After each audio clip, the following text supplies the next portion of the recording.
Here we go. Welcome to Down to Dunk. I'm your host, Andrew Schleck. We're part of the Athletic Podcast Network. With me this afternoon, a Sunday afternoon pod, Michele Barra. Michele, what's up? Well, it's very late here, so take whatever I say with a grain of salt because it's late. I had an amazing dinner, and there's that. So I just warned you. Whatever, get ready for anything. I planned this. I set all this up so that we could just have chaos pod. So I thought it'd be a good time to check in. We did this a little bit on Friday, but I always appreciate Michele's analysis on younger players. And so I just could not shake the feeling that we needed to talk about this. And not only the Thunder team, but talk about some of these other teams that are perhaps ranked above the Thunder in the rankings that Sam Vecini put out. So again, if you haven't read it, you can go to theathletic.com/down-to-dunk and get The Athletic for $3.99 a month. And also, if you sign up through that promo code, it tells The Athletic, hey, Down to Dunk is doing stuff for you, and it's all good. So if you could do that, that'd be wonderful. So the article is called Top 10 NBA Teams Based on Young Star Potential from Jazz and Suns to ... So the Thunder are ranked 9th on this list, ahead of the Utah Jazz, who are ranked 10th.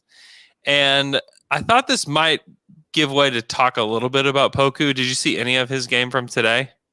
No, but I'll watch it. I wasn't able to get anything. I turned on as soon as Taylor texted us, and I the first possession was the one where he was waving his hands on the bench, and he basically caused a turnover just because I don't know what he was doing there. I don't know.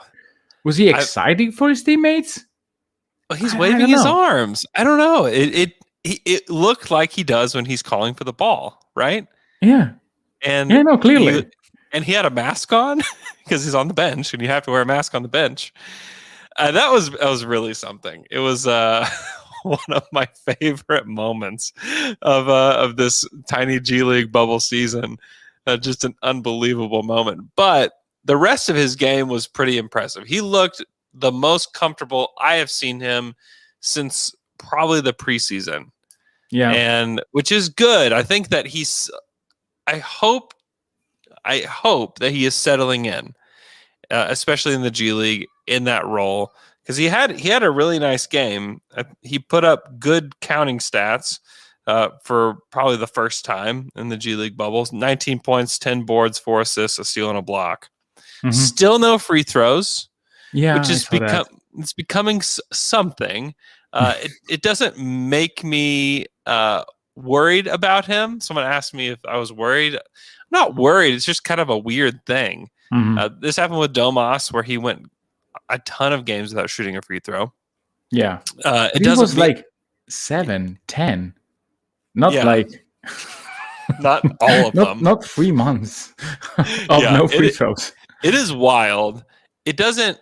I don't think it means something one way or the other, though. Mm-hmm. There were some times in that game today where they could have potentially called something, but they didn't. Yeah. Perhaps they know. Perhaps they know about the streak. Yeah. And they basically need somebody to level Poku to make it count. They're not just going to hand it to him at this point. Exactly. You can't just hand it to him. No. So anyways, it was good to see him break out a little bit, because it felt a little awkward, him being there and just kind of performing like he did in the NBA. And it's like, oh boy, man, like we got to do better than this. Yeah. It's got to be better than this. Yeah, I mean, I watched. I tried to watch on Synergy all the possession of Kushevsky, and tomorrow I will probably go back and watch today's game. Yeah. I was able to get one of the highlights, the behind the back dribble and then layup that he did. It was very, very cool. Yeah. I'm not too worried about Pokuševski. We knew that it was a reach, or probably a try to swing for the fences. And he's super young, so there is still a lot of time for him to become the player that I think OKC had in mind. I don't know if we should be worried. Maybe we should just put all our expectation on pause for a moment. Not just saying, well, it's worse than I expected, because in reality, I remember us discussing Pokuševski in our Thunder After Dark segments, and we said, well, it's really hard to project from the second league in Greece to the NBA. It's so much difference that you almost don't have references. The game is completely different, and we got all excited about the first 2 games of preseason, and we shouldn't have. We should just be mindful about the fact that Theo Maledon was a player that was able to play in the EuroLeague. And Pokuševski was playing at such a low level that all the things that he was doing were just things that he like potential things, not sure things. And now we're seeing a player that, when he's hot, has skills that if they become consistent, you can say, oh boy, he is something special. If they remain like just highlights, then you tried, and it was the good thing to do, because again, I make probably with John the comparison. You could have had Sadiq Bey, who is a very good player and probably have a long career in the league. But you probably want to try to get something more.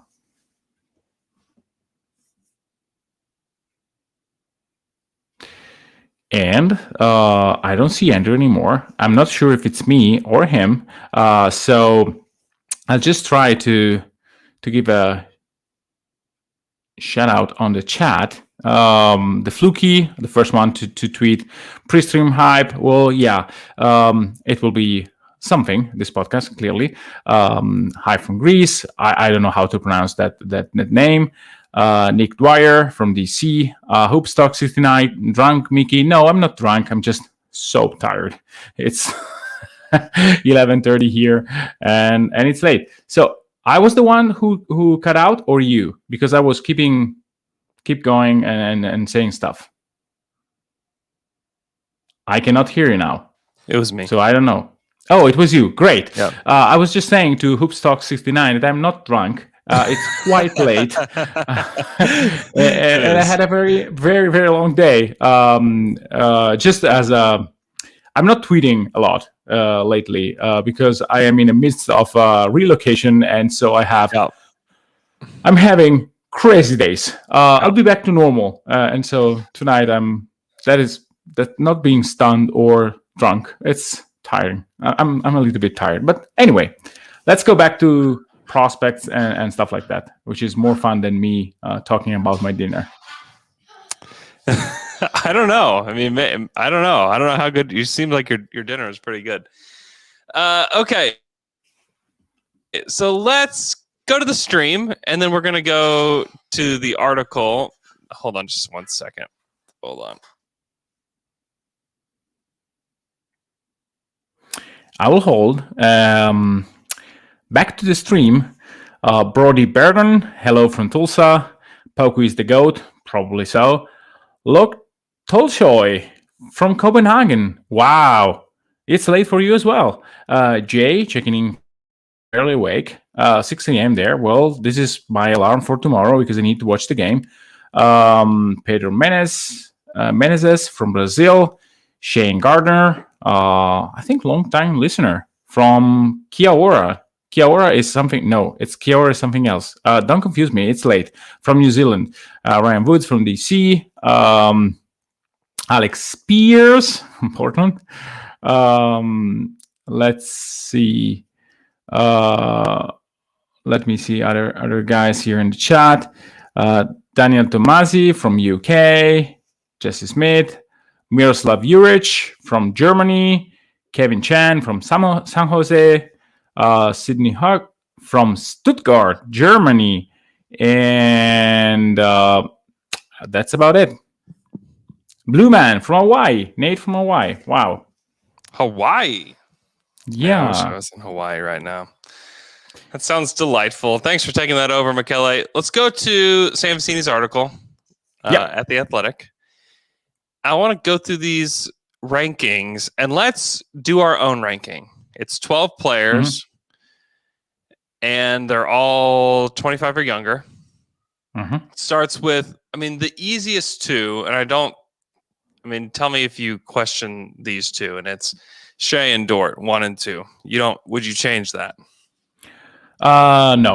No, because I do think that Shai is a stud. He's probably going to either be one of the last that doesn't make it for the All-Star game, or probably because of some veteran missing time, he might even go to the All-Star game this season. He has been that good.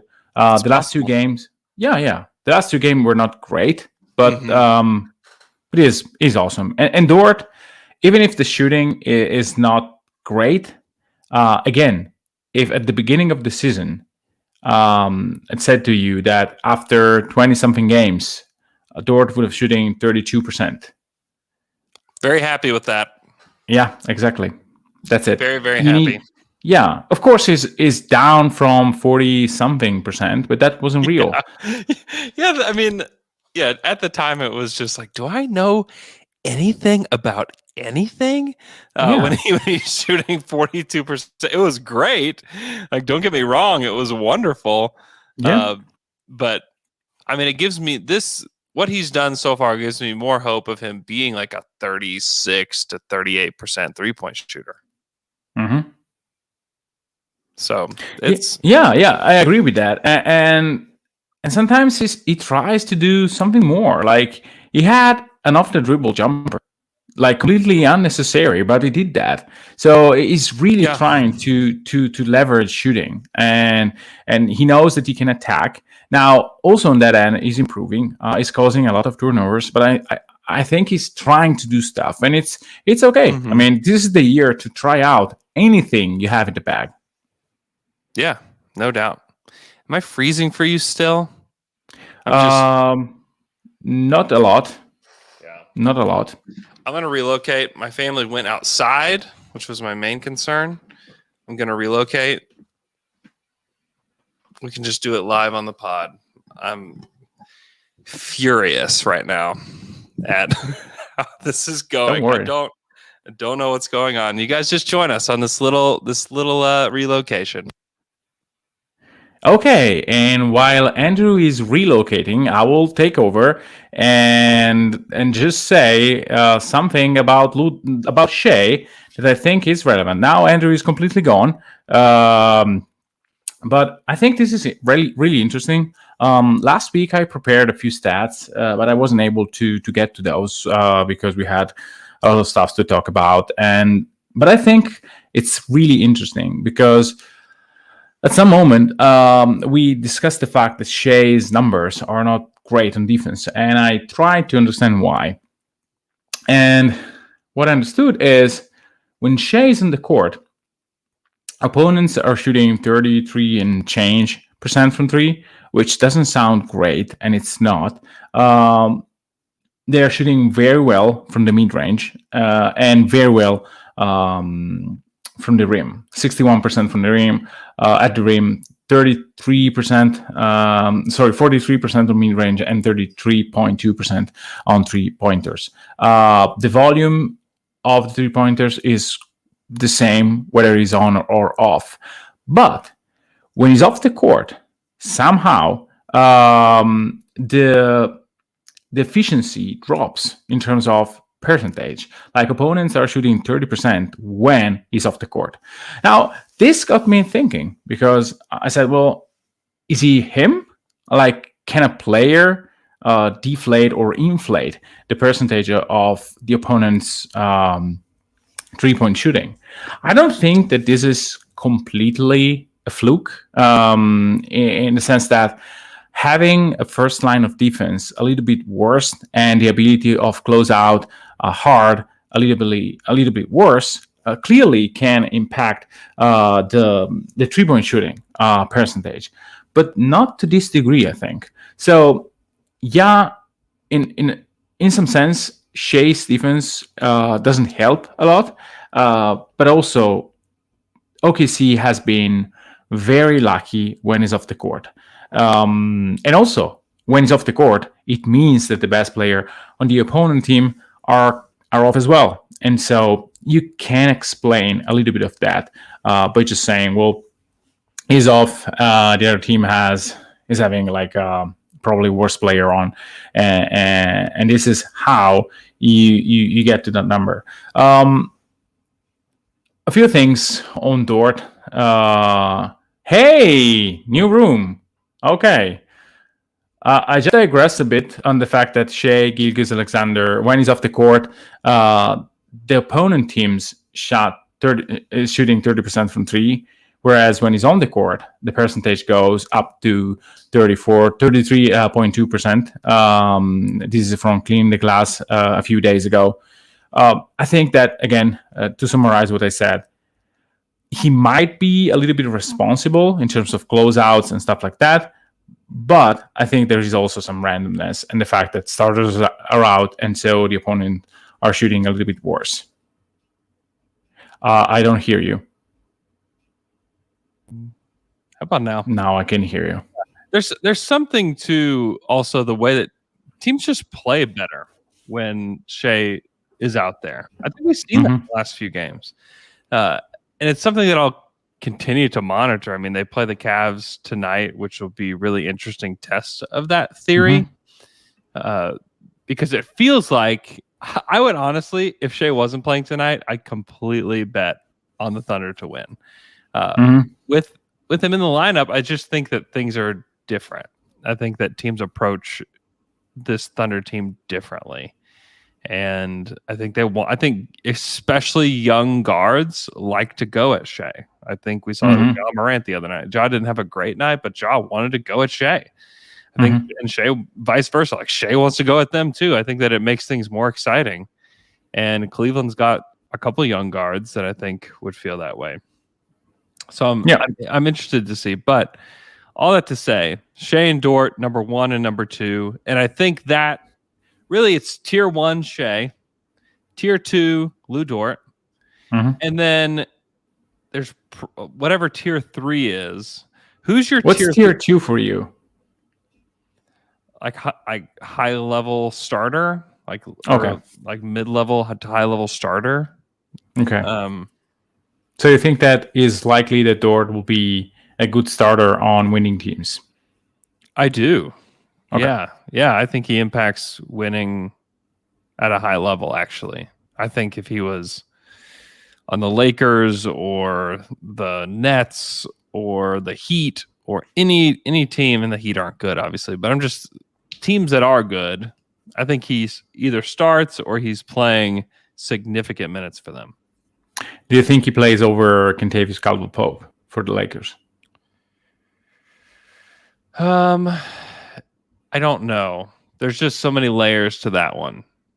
Yeah. No, take out the Rich Paul or agency thing. The clutch stuff. Clutch. That's sorry. a difficult thing to take out. It's a difficult thing to take the clutch stuff out of it. In terms of production. Yeah, I would say I think he's probably better than KCP overall. KCP was really good in the bubble. But I would think that they would want to play Dort. I think that they would want to play Dort over him. There's also just he would certainly take the Alex Caruso minutes. Yeah. But it's possible that he takes the KCP minutes too, and the KCP hasn't been very good lately either. So I think that also helps. I think he's got a little more juice off the dribble than KCP does. Yeah, I wonder about the shooting. I mean, if you tell me that Dort will keep shooting 35, 36% for the rest of the season, it's just there's no question. The point is, but he's playing with LeBron. Yeah, with LeBron, that's noticeably different than who he's playing with now. Yeah, for sure. I think that tier 3 is I don't effing know what they will become. Yeah. That is tier 3.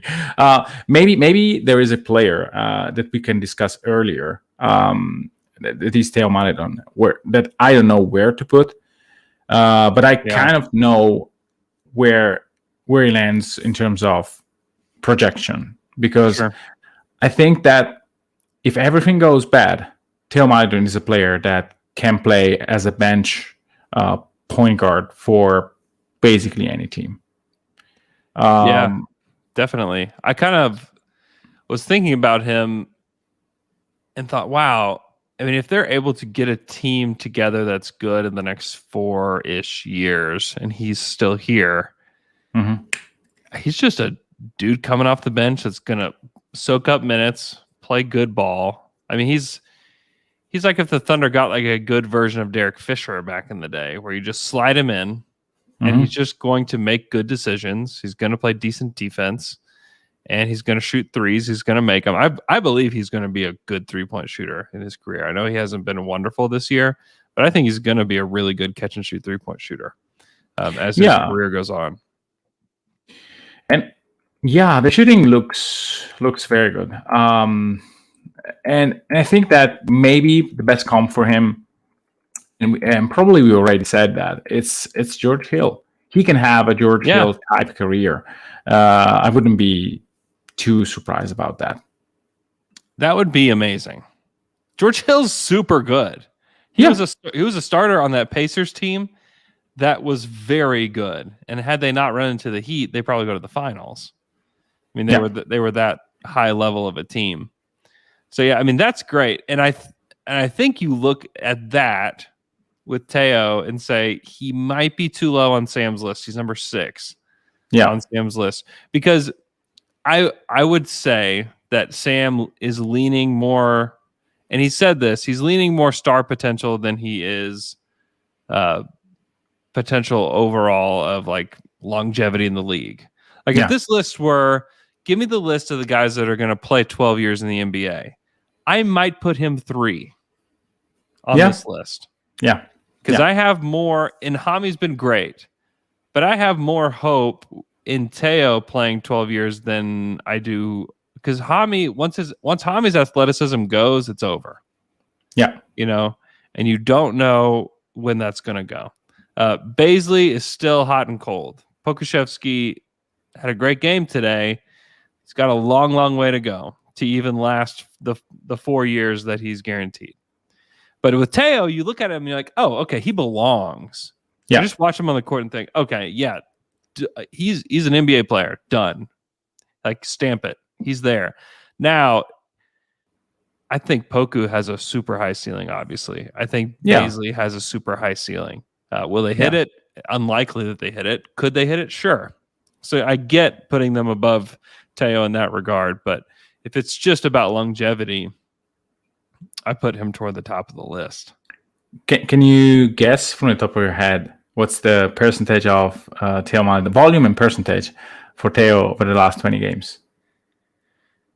4 attempts per game at 36%. 4 attempts is perfect. The percentage is 39.2. Interesting. Yeah, it's interesting. And the shooting is 78%.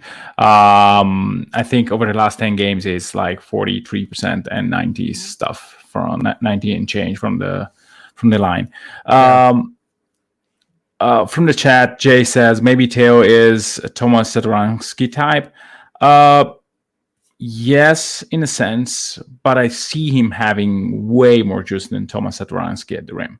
He has a floater and he has a knack of like putting the guy behind him and trying to finish. Now, he's not strong enough to be effective at the rim, but this is something where even if he doesn't have athleticism, I can bank on the fact that he will improve from a physical standpoint, because he's not slim. It's not like a lanky. He's just young, very, very young. He can fill up, I think, and since he has like. He's not a guy that has a ton of lift. So even if you put like X amount of muscles on that body, I don't think that you really change the type of player that he is. And so if you have a 6'5" guy that has like a 39% percentage from three, plus the ability to hit the floater and to pass the ball like Theo has, I really think that he has an untapped potential as a point guard, a pure point guard. Then yeah, I really see him being. I really like him. Again, when I saw him, I think that he was first round material. Sam says that he's had second round grade on him, mainly because of athleticism, I think, and the fact that he was kind of miscast in the EuroLeague, and the fact that he played in the EuroLeague. and again, it's a hard league. No one does what Luka did in the EuroLeague, and maybe if you use Luka as a frame of reference, of course, he's not Luka, nowhere near that kind of potential. But I mean, I really like him. And the more I see him play, the more I agree with Hollinger and stuff, and guys like him who says, well, I don't see a rookie in that player. Yeah. I like how he plays off ball too. Because some of these guards struggle playing off the ball. I feel like it unlocked him a little bit. I think having George Hill out has been helpful to him because he gets to play that role. And I think George Hill is a nice comp because of that, because George Hill has played on and off the ball his entire career. So I think it's super helpful. And certainly athleticism is holding him back because he doesn't flash a whole lot of anything but competence. Like if he's flashing anything, it's competent NBA player, which is good. Like the Thunder have needed those guys. They had lacked some of those guys. If you just injected Theo Maledon into like the 2018 Thunder, he'd play a ton, right? Yeah. Or who knows? Who knows how a young player reacts to that environment? I mean, it's tough. Yeah. This year is special in terms of the fact that the team has a concept of playing together. And players like Maledon that knows how to play the game can thrive. If you relegate Maledon to, well, just be there and be ready for shooting, and if you don't shoot well, then it's not good, and you will not be on the court. I don't know. I mean, the fact that Theo is able to show other stuff like passing, like hitting a floater, doing stuff with the ball, because it's in the scheme of of every play for OKC. Now, I wanted to ask you something about Shai. Sorry for going back to him a bit. Yeah. Do you think that OKC plays a little bit different when he's on the court? I don't see as much movements as when basically he is either on the bench or he doesn't play. The lineup that featured Horford, Diallo, Maledon, Dort, and Bazley moved a lot more. I think that in some sense, when Shai is there, the other players kind of wait for him to do something instead of playing in motion. And I wonder if this is good or not. I think it's not very good. And I wonder if the team can play kind of with the same style, even if Shai is there. And just allow him to be the player who finishes the play, but maybe the one that gives the ball up early and then gets it back and do damage later in the possession. I mean, I think that they're trying to let Shai spread his wings in those moments.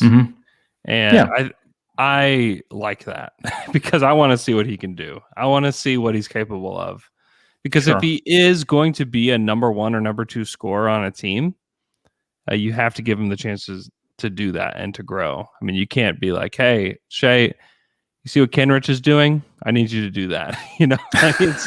No, I didn't meant that. I meant a little bit more of movement. Like you can get back the ball later in the possession. Like you can initiate from you do a pick and roll, then you pass the ball, you relocate, and then you maybe get the ball against a weaker defender and run a secondary action and like stuff like that. Yeah. I think it's hard to get guys that are as good as Shai and as good as some of the guys that the Thunder have had to do stuff like that. I think that's a difficult task.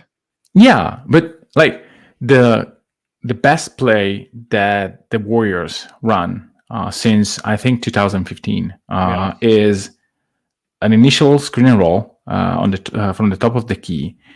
Curry and Green, of course.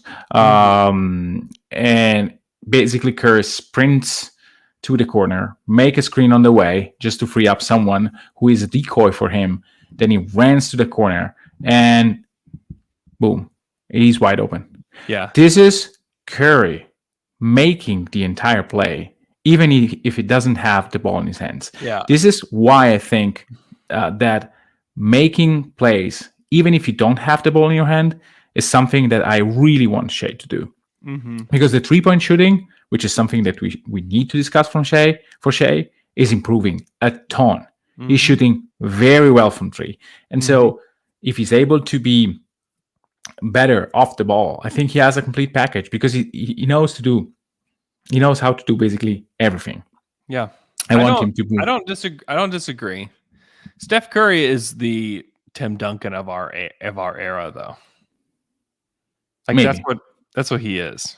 He'll do anything. He can do anything. He can do anything and will do anything. I think there's one guy in the league wired like that, and I think it's Curry. I think that's it. I think the list ends at him. Yeah, but it's not a reason for getting away our hopes that Shai can be a guy like that. I would love that. I would love it. Love it. I don't know. I still think that he loves to cook, and he wants to roast people. Yeah.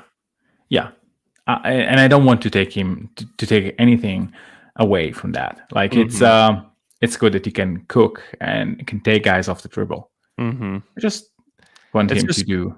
You have to be so special in order to do the relocation stuff and still remain a star. Like you have to be so special. The guys that get paid, the guys that get the shoe deals, the guys that are on TV, the guys that do all of that are the guys who cook. And it's with the ball. Understand. And Shai wants that stuff, man. I know. And it's exciting that he wants it, but he wants it bad. And it's a great thing for the Oklahoma City Thunder that he does, because I think it will lead to him becoming some kind of star. Yeah. But he wants it more than I thought he did, to be honest, because heading into this year, I think a lot of it was, Shai will be anything you want him to be. He'll go wherever you want him to go. He'll play whatever position you want him to. And the more I watch him this year, the more I'm like, he's just an on-ball point guard. Like that's what he is. Yeah, that's why I think that it's really important for him to improve on the off-ball stuff, because he has other players that can do stuff with the ball in their hands. And it's like in the last 5 minutes of the game, the ball is his and everyone knows it. And I'm completely fine. I just wonder if to start the game, he could be, because he's a big dude. He can set screens for others. OKC is playing so well, and I want him to be a little bit more integrated in the let's just move around and find the best shot. I know that you can get it. I know that Shai can get any shot he wants, basically. Not there yet, but I'm of course hijacking the point of the episode. So let's go back on the list. I think it's good stuff, because the truth is that Shai Gilgeous-Alexander is in tier 1 of our young people tiers, and he is likely the only one that really, really matters when it comes to the next decade of Thunder basketball. Like Lu Dort is also there, but it matters, but to a much lesser degree. The Thunder can expedite their rebuild because of Shai, and some because of Dort. But then the list is over. The list is over. Yeah, these other guys can fill gaps. Hami can fill gaps off the bench. I believe that he can now. Theo Maledon can fill gaps off the bench. And maybe even the list ends there. I mean, Darius Bazley has the potential to be that kind of guy too. But the truth is, like, it's okay. It's okay that we gave a lot of time to Shai, because he's the one. He's the guy that matters. No, I understand. And really, the on-ball stuff are things that really matter. The fact that you're able to beat your man and do stuff with the ball. Curry is able to do that. Curry's just launching from wherever. So it's not that I don't want Shai to be the guy. I really want him to do that. Yeah. There was a game when he took like 8 shots, and I was so mad that he did that, because there shouldn't be such a thing. It's the you know what I mean. Let's talk a bit about Bazley, because I think that if you look at the percentage, and both from 3 and from 2 and from the line, you could be disappointed. Sure. Because, I mean, I thought after the bubble that he could be a 35+% three-point shooter, which is not the case. But I do think that on good threes, he has a good percentage. Now, maybe while you talk, I'll just try to see what is his percentage on open threes and stuff like that, because I think that part of the reason why Bazley is struggling so much is the shot selection. Sure. And the fact that he wants to do stuff like that. And there is no one who's stopping him for good reasons. I really think that Bazley is still molding himself into the player that he wants to be. He doesn't know yet what he does best, because sometimes he can get to a pull-up and it looks perfect. Sometimes he gets to his layups or dribble penetration with a pass or dunk or Eurostep. And sometimes the same thing looks terrible. I attribute that to, one, he's changing his body. B, is adjusting to being a starter and playing against starters and not against benches, which is extremely important. There's a reason why, like, players like Lou Williams likes to come off the bench. And when they are in moments against starters, when the game matters, they are not the same. So I really wonder if with Bazley, we are basically witnessing the fact that he's changing and he's adjusting on the fly, trying to do the same stuff that makes him special. Yeah, I think, the thing I love about Baze most through this whole stretch, and obviously like the shooting splits are kind of scary, 39, 29, 76. It's like, he remains pretty confident through that, and is still taking shots and is still taking threes, which I say, keep doing it. It doesn't matter what you shoot this year. It just doesn't. And I've felt that way about him, about Lou, about a lot of guys. Nathan Anderson brings up his dunking, which has been something that has increased over the last couple weeks, which I think is really important, because finishing around the rim was like his last year. He was like, oh man, what a great 3-point shooter if he could just finish around the rim. And now it's kind of like, oh, he's not finishing anything. But I do think it's because, he has 20 dunks this year. That's more than anybody on the team. That's more than Hami, which is something. Like, that's something that he has 20 dunks. That's great. He's got to just keep adding to his game. If he shoots a crappy percentage this year, who cares? He's still shooting with confidence. He's still taking the shots. That's what matters to me. And he will adjust. I think he's got a good enough. I think we've seen that he's got a good enough shot. Maybe he's not anything better than an average 3-point shooter, but an average 3-point shooter that can rebound like him, that can guard a lot of different players like him, he's continuing to get stronger, and he can be a versatile defender. Dude, let it fly. I just hope that he never becomes what eventually happened to Tabo and then what happened to Dre. I don't want this for any of these guys, even Hamidou Diallo, which it feels like it's impossible for that to happen to. I don't want it to happen to them where they get scared to shoot it. And so I don't see that in any of these guys. And I think it might be the most important thing for all of them this season. I think it might be the most important thing, is that they just do not lose confidence.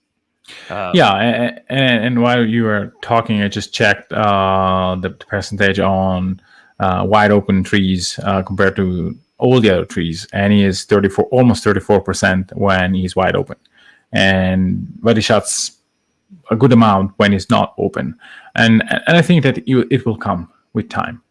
because the shooting motion is not bad.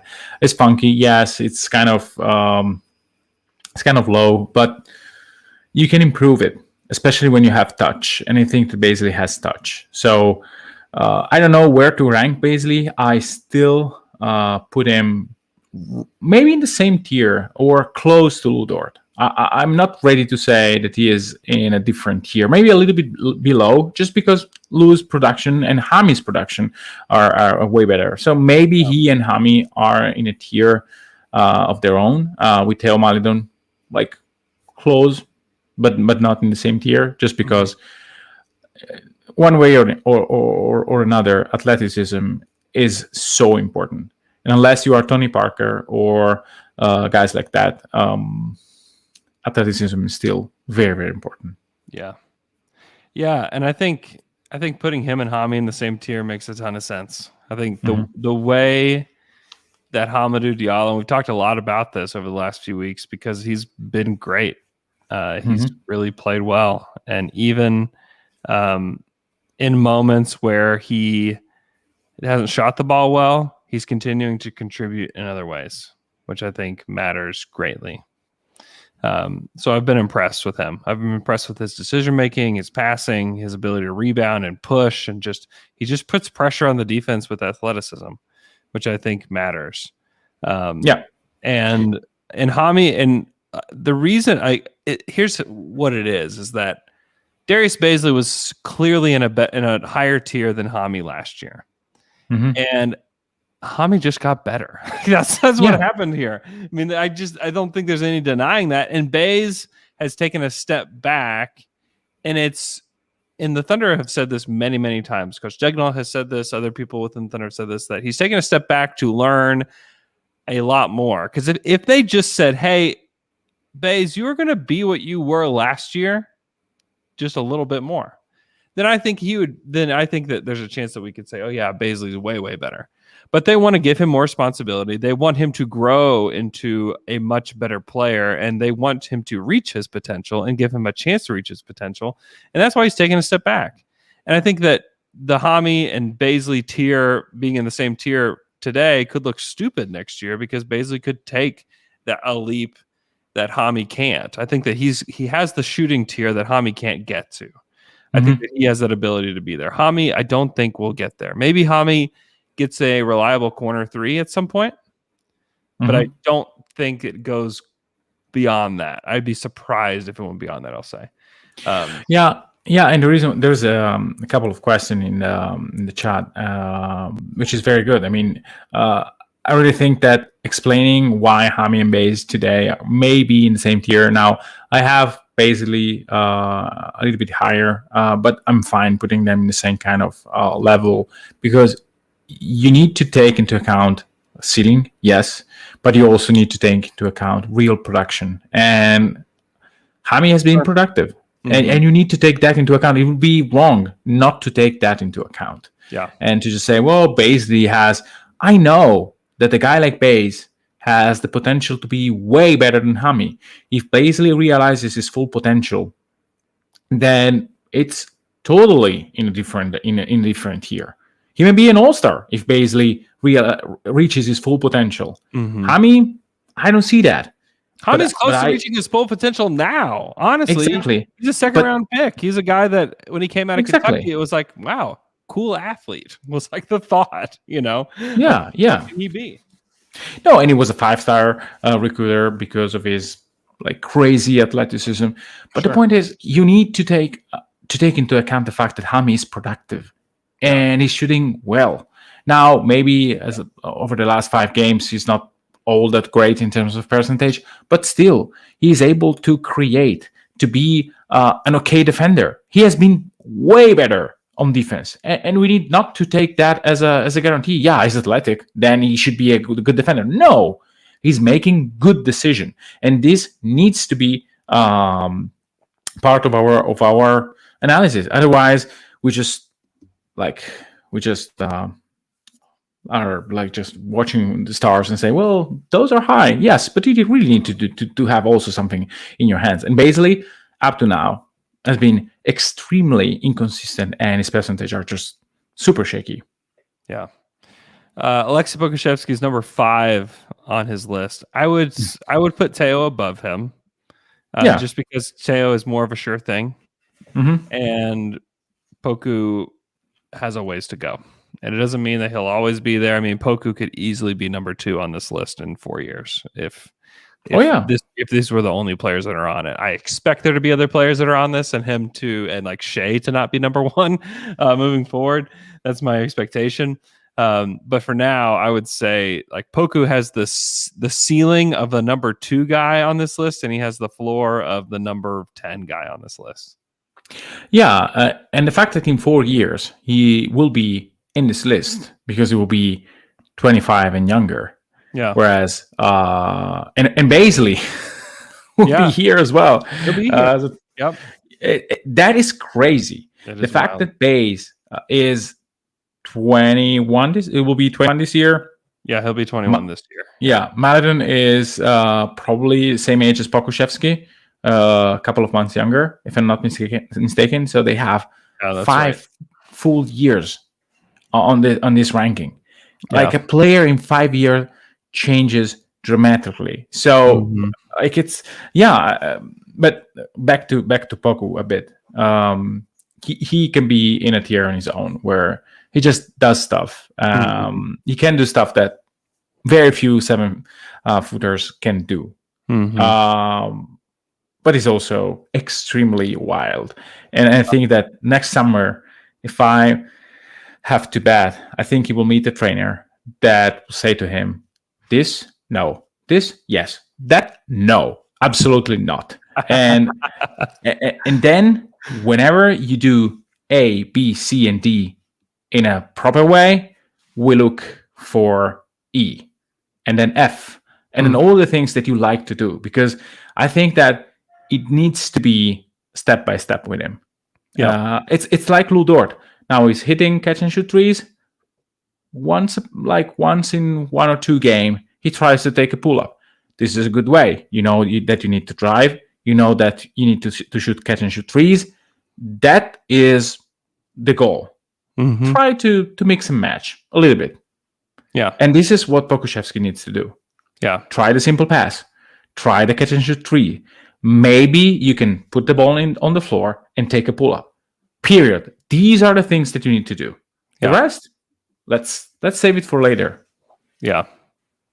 It's a season of discovery, man, and he's a huge part of that. I think the Thunder are in this. And the Thunder always like to say that they're curious, and they like to hire people that are curious. But I think that they are genuinely curious about a lot of the guys on this roster. I think Poku might be at the top of the list. Oh yeah. Okay, pick one of the three: Ty Jerome, Justin Jackson, Isaiah Roby. Pick one. To do what? To be on the team next year. Pick one. Oh, I'm sure that Roby will be on the team next year. I'm just saying, if you got to choose, if they said, Michele, we trust your opinion, and we're only going to pick one of these guys to come back, we're going to either. Oh, I think that Roby is the choice. Okay. All right.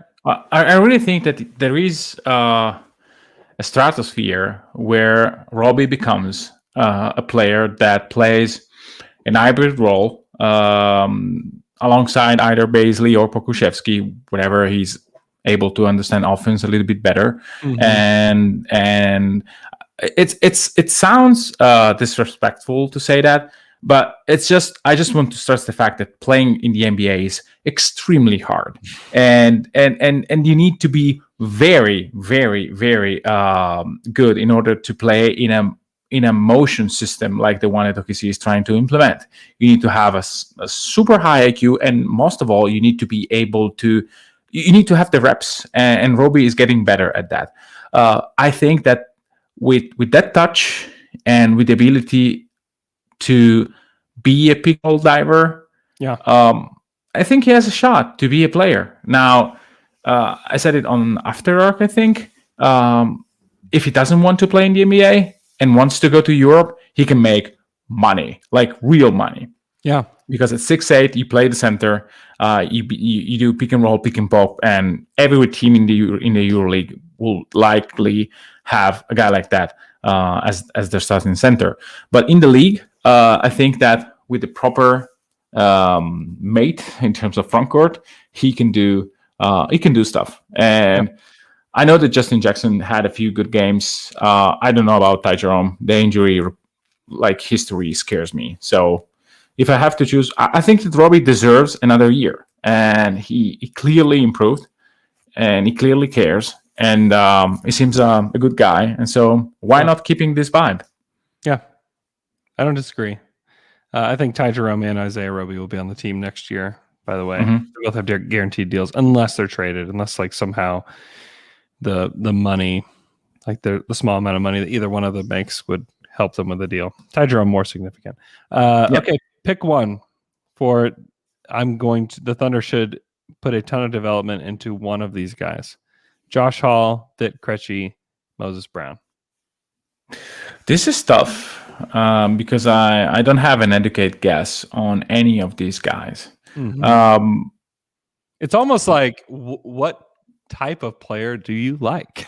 A 6'8" guy that can do it all. Yeah, that's so Vit, right? Yeah. Well, but I don't see. I don't know how it looks. I watched half a game of him, right? With his national team. Moses Brown. I don't know. I need to. I'll probably watch someday. Maybe in the summer where we don't have anything to do. The G League performance of Brown. Yeah. Because I want to see if how he moves his feet. Against NBA talent, not so well. Because this is crucial, and he needs to be able to act as a rim protector effectively against NBA talent. Yeah. Josh Hall, I don't know. I really don't know. Yeah. I haven't seen enough. I haven't seen the flash from him during the small amount of minutes that he's had where I've thought, okay. And it's almost like, okay, then I will choose the guy that I've never seen on an NBA court ever. Exactly. If I have the other two, I mean, maybe Hall, we are judging him a little bit too harshly because we really don't know. There's not a lot to be seen from him so far, and he's super young. He's very athletic. He's got some pedigree. 4 or 5 star recruit. So there's some stuff there where you're like, okay, let's give it a whirl. And he's a wing, but I still lean the guy that was drafted and the guy that the Thunder think enough of him to say, hey, we would rather rehab you ourselves and make sure that this goes well and keep you here, have you learn a little bit about the city. And I think it's obvious, it's brilliant in my opinion, because I do think that part of Poku's struggles have been just like culture shock. Yeah. And if you bring Vit over here, he's going to learn the city, he's going to learn the people, he's going to learn the organization, he's going to rehab, and then when it comes time for summer league next year, he's going to be ready. He's going to be ready to play. And if everything goes well, he can be not at the same level, because he saying that he will be like Gallinari is offensive to Gallo or to Batum, guys like that. But I think that they envision him as a player like that. Sure. To which degree, we don't know. If you're 6'8", can do it all. Those are the players that I have in mind. Maybe he will be way worse than them and not worthy of an NBA spot, and you can be back to Europe and playing like that. But I think that they had that kind of player in mind. Yeah, I think that's good. Okay, thanks so much for listening to our show and for following on the stream. Hope you guys have a great rest of your day, and we will talk to you guys again on Wednesday.